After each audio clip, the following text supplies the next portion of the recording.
In The Phantom Menace, we all know the scene that reignited the Star Wars universe with an epic duel between Jedi Masters Qui-Gon Jinn, Obi Wan Kenobi, and Sith assassin Darth Maul. There is one question that arises heavily when discussion over this topic fight ensues.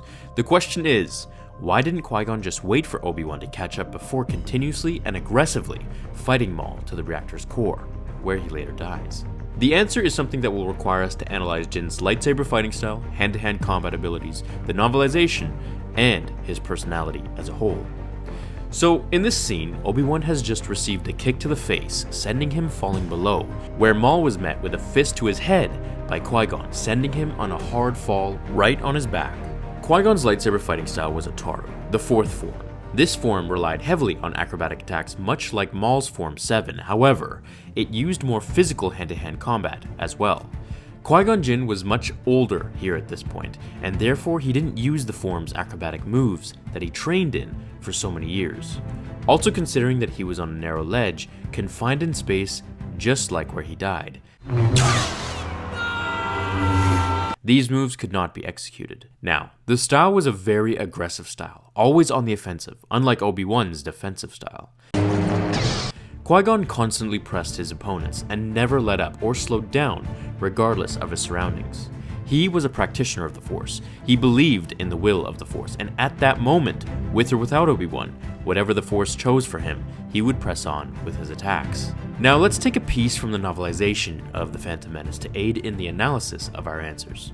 The book writes, "The force of the fall, or perhaps the unexpectedness of it, left him visibly stunned, and Qui-Gon leapt down after him, sensing a chance to put an end to things. But the Sith Lord struggled back to his feet quickly and raced away, taking the battle in a new direction.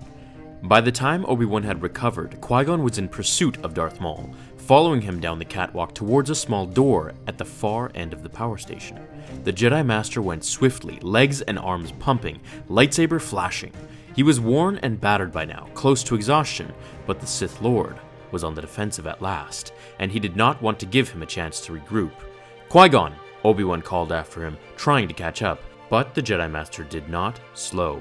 This means that Qui-Gon didn't waste any time on stalling in order to allow Obi-Wan to catch up, in the event that Maul would recover from his possible injury or stunned abilities from the massive fall. Little did he know that Maul was a brute animal.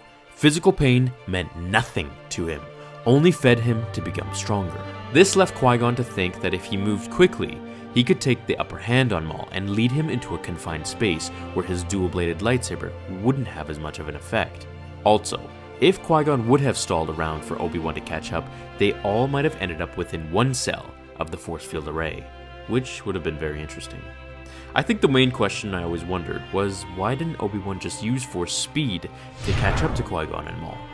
Ignoring poor plot armor here, that question could be addressed in another video. Thanks for taking the time to watch this one. I hope you enjoyed it. What'd you think of Qui-Gon's fighting style and strategy? Please like this video if you enjoyed it, and check out yesterday's video if you get bored. I'll see you all in tomorrow's episode of Star Wars Theory.